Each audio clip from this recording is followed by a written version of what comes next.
नमस्कार दोस्तों, मैं रोहित अपने वाइन्स एंड ब्लॉग के साथ फिर से आपके सामने।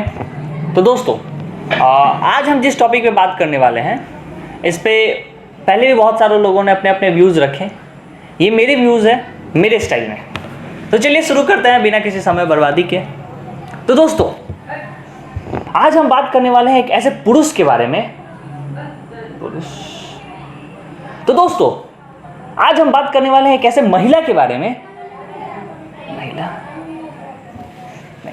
तो दोस्तों, आज हम बात करने वाले हैं एक ऐसे प्राणी के बारे में। अरे यार, आज हम बात करने वाले हैं करण जौहर के बारे में। ठीक। तो दोस्तों, ये एक ऐसा बंदा है, मैं क्या सोचता हूं कि मतलब सारा दुनिया का सबसे कॉन्फिडेंट बंदा अगर कोई है तो ये है। मतलब अगर रिकॉर्ड बुक में नाम दर्ज किया जाए तो इस बंदे का नाम नंबर 1 पे होगा। ये रिकॉर्ड होल्डर है, one of the most confident man on the earth का। जी हाँ। अब कैसे?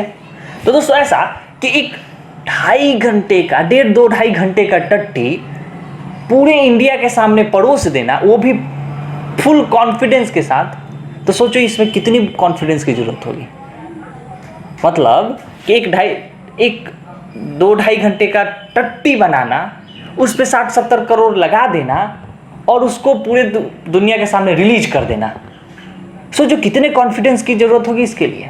साला यहाँ हम 6 मिनट 7 मिनट का वीडियो बनाते हैं तो एक लाइन, मैं बोल रहा हूँ ना, एक लाइन लिखने से पहले, बोलने से पहले हम सोचते हैं कि लोगों को मजा आएगा कि नहीं, पसंद आएगा कि नहीं। और ये भाई साहब 1.5-2 घंटे 2.5 घंटे का टट्टी बिना एक सिंगल बार सोचे ऐसा दिमाग उठाया, घुटने में रखा और रिलीज कर दिया। तो सोचो इसके लिए कितने कॉन्फिडेंट की जरूरत होगी। तो हुआ कि नहीं, ये one of the most confident man on the earth. ऐसा नहीं है। अब इन्होंने जितने भी, जो हम नेपोटिज्म की बात करते हैं, स्टार किड्स, इन्होंने जितने भी अपने फूफा के, मामा के, चाचा के, फूफी के, फुआ के लड़कों को लॉन्च किया है, अगर उन सबका टैलेंट देख लें और एक गैंग ऑफ वसेपुर का टैलेंट, स्टार कास्ट देख लें, तो ये गैंग ऑफ वसेपुर का स्टार कास्ट का टैलेंट और इनके पूरे रिलीज किए हुए चाचा, मामा और फूफा के बच्चों का टैलेंट का कहीं दूर दूर तक मेल नहीं है। जी हाँ, अगर गैंग ऑफ वसेपुर की टीम यहाँ है तो इनके फूफा के, चाचों के, मामा के, उनकी पैर की धूल नहीं है, मैं तो बोलता हूँ। हाँ, अगर अच्छा चलिए ठीक है, ये सारी चीज़ें अगर एक बार आप सोचो कि अगर गैंग ऑफ वसेपुर अनुराग कश्यप की जगह करण जौहर साहब बनाते तो कैसा होता। पहले जो तो ये तो पहले तो नवाज सर होते ही नहीं है, पहली बात।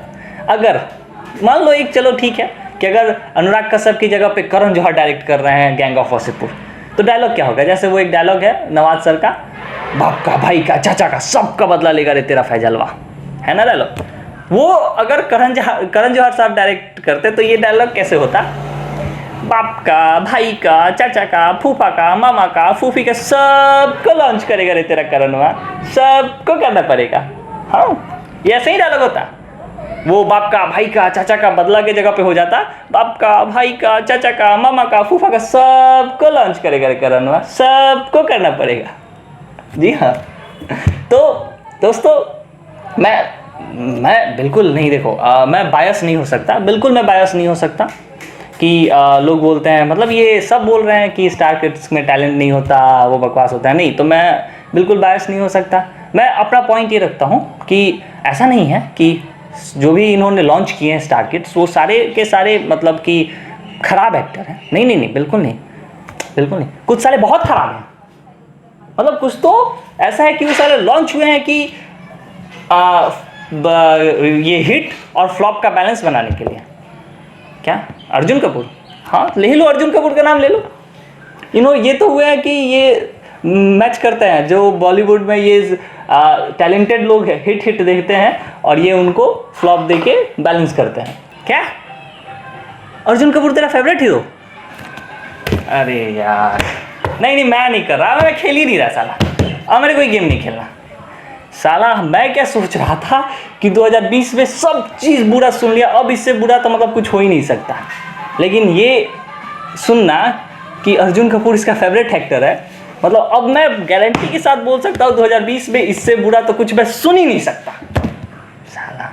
नहीं, मैं मतलब भाई कंट्रोल नहीं कर पा रहा हूँ यार। अर्जुन कपूर नहीं ठीक है, बंदा अच्छा है, लेकिन फेवरेट हीरो, चलो सबकी चॉइस, कोई बात नहीं, गधे भी कभी कभी बोल देते हैं, सुन लिया जाता है क्या।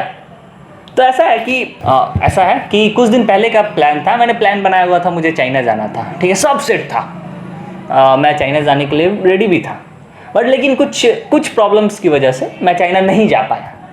मैं सोच रहा था कि यार साला चाइना नहीं गया, बहुत बुरी बात हुई। तब तक अचानक वहाँ देखो आपने कि वहाँ कोरोना आ गया, फिर ये अपने ये लड़ाई वड़ाई होना शुरू हो गया बॉर्डर पे। तो भाई मैं क्या सोच रहा था कुछ दिन पहले तक कि यार मैं सबसे लकी बंदा हूँ इस दुनिया का। क्यों? मतलब इससे बड़ी खुशी की बात मेरे लिए कुछ हो ही नहीं सकती कि मैं चाइना जाने वाला था और नहीं गया, और तब तक वहाँ इतना कुछ हो गया। मतलब नहीं गया तो अच्छी बात है भाई, जान बची, इससे बड़ी खुशी की बात क्या हो सकती है। कल तक मैं पूरा खुश था कि मतलब साला दुनिया का मैं सबसे खुश नसीब बंदा हूँ, मेरा लक बहुत अच्छा है कि मैं मतलब इससे और मेरी ज़िंदगी में खुशी की बात तो कोई हो ही नहीं सकती कि मैं चाइना नहीं गया। मैं खुश था तब तक। कल मैंने सुना स्टूडेंट ऑफ द ईयर 2 के बारे में।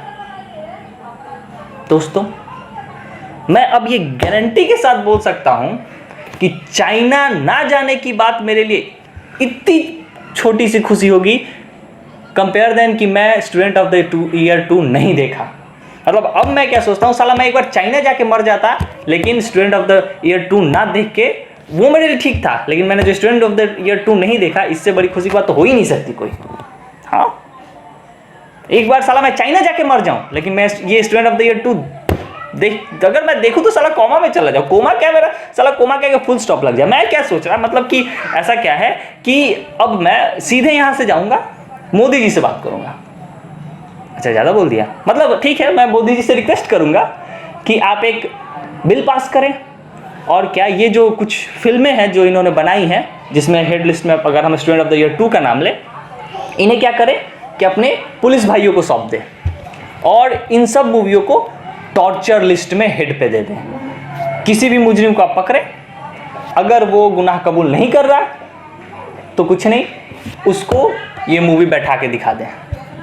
मैं कसम से बोल रहा हूं कि साला ये इन्होंने जो उस बंदे ने जो क्राइम किए होंगे वो तो एक्सेप्ट कर ही लेगा। साला बचपन से आज तक जितने भी क्राइम किए वो सब एक्सेप्ट कर देगा। वो बोलेगा कि मुझे फांसी की सजा दे दो, लेकिन ये मूवी मत दिखाओ। तो सही है कि नहीं? फिर तो बिना लाठी डंडे के सारा काम हो जाएगा क्या।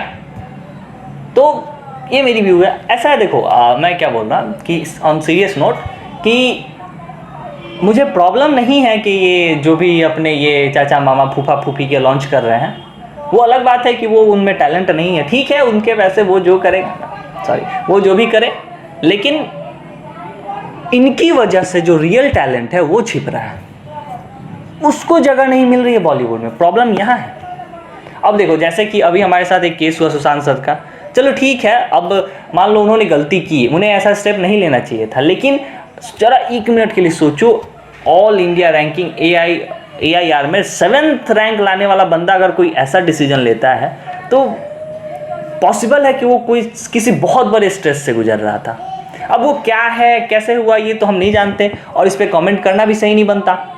लेकिन मुझे प्रॉब्लम यहीं पे है कि इन सालों कुछ चाचा मामा फूफा के बच्चों के वजह से ये रियल टैलेंट छुप रहा है अपना बॉलीवुड का। अब आप एक एग्जांपल ले लो, अगर ये जो विद्युत जामवाल हैं, अगर इस बंदे को सही अपॉर्चुनिटी मिलती तो ये एक्शन मूवीज़ की डेफिनेशन बदल देता। मैं गारंटी बोल रहा हूँ, ये एक्शन मूवीज़ की डेफिनेशन बदल देता, और आप भी इस पे सहमत होंगे। मतलब आप उसको मूवीज़ कितने मिले आप खुद देखो ना, इतना अच्छा एक्टर, इतना फिट एक्टर, इतना एक्शन, उसके सीक्वेंस देखो, उसके एक्शन सीन देखो, मतलब, और उसकी क्या मूवीज़ है, कमांडो सीरीज़ है उसके पास बस, और कोई मूवीज़ ही नहीं उसको मिलती।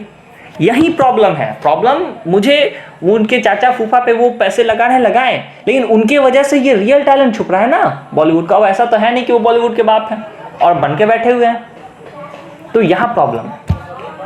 चलिए आज के लिए इतना ही, ये मेरे पॉइंट्स हैं, शायद आपको पसंद आई होगी।